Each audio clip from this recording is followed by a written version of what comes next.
नमस्कार दोस्तों, आज हम लेकर आए हैं एक ऐसी कहानी है जो आपके रोंगटे खड़े कर देगी और डर को आपकी रग-रग में उतार देगी। यह कहानी है एक भयानक, रहस्यमयी और नरभक्षी अघोरी जो न सिर्फ इंसानों को तड़पा-तड़पा कर मारता था, बल्कि उनके कच्चे मांस को खाकर अपनी तंत्र शक्ति को बढ़ाता था। इस डरावनी यात्रा की शुरुआत होती है 4 दोस्तों से जो एक आम कैंपिंग ट्रिप पर निकले थे।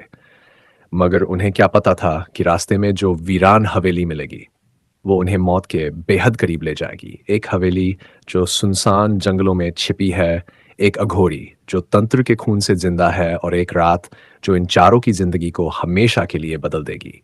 अगर आपके अंदर है डर से सामना करने की हिम्मत, तो इस कहानी को शुरू से अंत तक ज़रूर देखिए। और अगर कहानी दिल दहला दे, तो वीडियो को लाइक करें और चैनल को सब्सक्राइब करना मत भूलिए, क्योंकि अगली कहानी और भी ज़्यादा खतरनाक और डरावनी होने वाली है। तो चलिए, अब बिना देर किए चले जहां शुरू होता है अघोरी की हवेली का खौफ। ऊंचे ऊंचे पेड़ों और कांटेदार झाड़ियों से घिरी एक वीरान जगह थी जहां कभी कोई इंसान नहीं आता था। आसमान पर घने बादल छाए रहते और ठंडी हवाओं में पत्तों की सरसराहट एक अजीब सा सन्नाटा फैलाती थी। इसी सुनसान जंगल के बीचों बीच खड़ी थी एक बहुत पुरानी हवेली। टूटी दीवारें, काले पड़ चुके खंभे और जर्जर दरवाजे। हवेली के चारों ओर पड़े सूखे पत्ते उस रहस्यमय सन्नाटे को और गहरा बना देते थे। इस हवेली में रहता था एक भयानक अघोरी। उसकी आंखें आग जैसी लाल, चेहरे पर भस्म का लेप और बाल जटाओं में उलझे हुए। वह अघोरी न केवल तंत्र मंत्र में पारंगत था, बल्कि नरभक्षी भी था। कहा जाता था कि वह जो भी इस हवेली के पास से गुजरता, उसे पकड़कर हवेली में घसीट लाता और जीते जी उसे यातनाएं देकर मार डालता। फिर उसके मांस को पकाकर खाता और हड्डियों से तंत्र शक्ति बढ़ाता। कई वर्षों से इस हवेली की ओर कोई नहीं गया था। गांव के लोग इस रास्ते से भी दूर रहते और रात को हवेली की ओर देखना भी अशुभ मानते थे। लेकिन एक दिन एक बड़ी गलती हो गई। 4 दोस्त, अभय, धर्मेंद्र, प्रिया और अंजलि, शहर से बाहर कहीं कैंपिंग के लिए निकले थे। उन सबकी उम्र लगभग 24 वर्ष थी। उनके पास एक पुरानी 4 व्हीलर जीप थी जिसे वे खुद चलाते और हंसी मजाक करते हुए रास्ता तय कर रहे थे। जब वे पहाड़ियों और जंगलों से गुजरते हुए आगे बढ़ रहे थे, तो अचानक सामने वह रहस्यमय हवेली दिखी।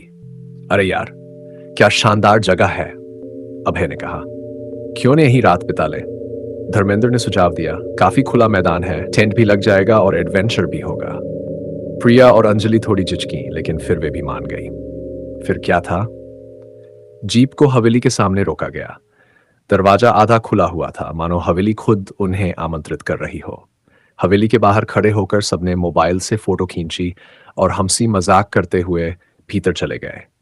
भीतर अजीब सी बदबू थी, जैसे सड़े हुए मांस और जली हुई हड्डियों की। दीवारों पर काले हाथों की छापें थीं और बीचों बीच एक बड़ा तंत्र चक्र बना हुआ था जिसके चारों ओर खोपड़ियां रखी थीं। यार, ये सब थोड़ा ज्यादा ही डरावना लग रहा है, अनली ने। अरे कुछ नहीं होता, ये सब पुराने जमाने की चीजें हैं, अभय ने बात टाल दी। उन्हें नहीं पता कि उनकी मौजूदगी हवेली में रहने वाले अघोरी को महसूस हो चुकी थी।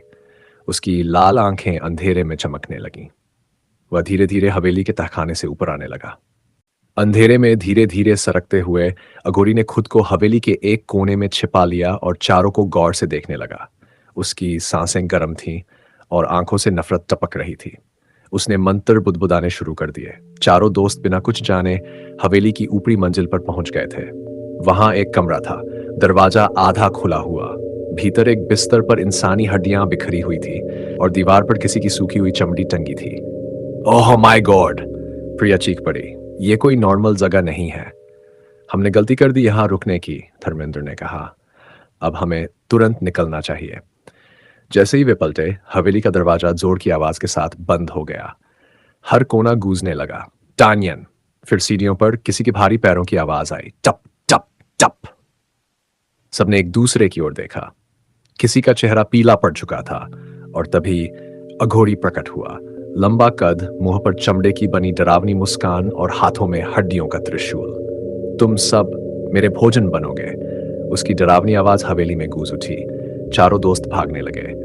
अभय और प्रिया नीचे की ओर दौड़े, जबकि अंजलि और धर्मेंद्र पीछे रह गए। अघोरी ने हवा में त्रिशूल घुमाया और अचानक हवेली की सीढ़ियां गायब हो गई। अभय और प्रिया नीचे गिर पड़े। उन्हें चोटें आईं, लेकिन वे किसी तरह दरवाजे तक पहुंचे, पर दरवाजा नहीं खुल रहा था। दूसरी ओर अघोरी अब धर्मेंद्र के पास आ चुका था। उसने उसके ऊपर तंत्र चक्र से बना धागा फेंका और धर्मेंद्र को जकड़ लिया। उसके मुंह से चीख निकली, भागो, अभय, प्रिया, बचो। लेकिन अघोरी ने उसका गला दबा दिया और घसीटते हुए तहखाने की ओर ले गया। अभय और प्रिया दरवाजे को लात मार रहे थे, लेकिन वह एक चट्टान की तरह बंद था। हवेली के हर कोने से अब चीखें सुनाई दे रही थीं। दीवारों से खून टपक रहा था और छत से उल्टी लटकती लाशें झूलने लगीं। हम नहीं बच पाएंगे, प्रिया कांपती आवाज में बोली। नहीं, मैं तुम्हें कुछ नहीं होने दूंगा।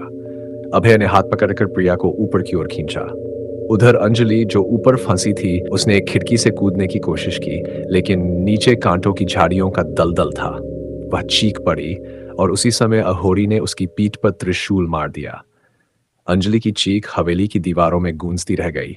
अब बचे थे केवल दो, अभय और प्रिया। उन्होंने हवेली की एक गुप्त सुरंग में प्रवेश किया जो तहखाने की ओर जाती थी। वे सोच रहे थे कि धर्मेंद्र को शायद बचा सकें, लेकिन तहखाने में जो उन्होंने देखा वह उनकी कल्पना से परे था। दीवारों पर इंसानी चमड़ी से बनी किताबें, कटे हुए सिरों का ढेर और बीचों बीच रखा एक बड़ा हवन कुंड जिसमें आग जल रही थी, और उसके पास बैठा था अघोरी। तुम्हें तो मैं आखिरी में मारूंगा, उसने कहा। अभय ने पास पड़ी एक मशाल उठाई और अघोरी की ओर फेंकी। अघोरी का अंगरखा जल उठा, लेकिन वह हंसने लगा। मैं मरता नहीं, मैं तंत्र से बंधा हूं। तभी प्रिया ने देखा, दीवार पर एक मंत्र लिखा था, जिससे तंत्र बंधा हो उसे उसी से मुक्त करो। वह दौड़कर हवन कुंड की राख में से तंत्र सूत्र निकाल लाई और उसे खींचकर फाड़ दिया। अघोरी चीखा, नहीं, ये तुम नहीं कर सकते। एक पल में हवेली हिलने लगी, दीवारें गिरने लगीं और अघोरी की चीखें धीरे धीरे खामोशी में बदल गई। अगली सुबह जंगल के किनारे एक टूटी हुई जीप से अभय और प्रिया थके हारे बाहर निकले। उनकी आंखों में डर, लेकिन दिल में राहत थी। धर्मेंद्र और अंजलि अब इस दुनिया में नहीं थे, लेकिन उन्होंने अघोरी की हवेली का अंत कर दिया था।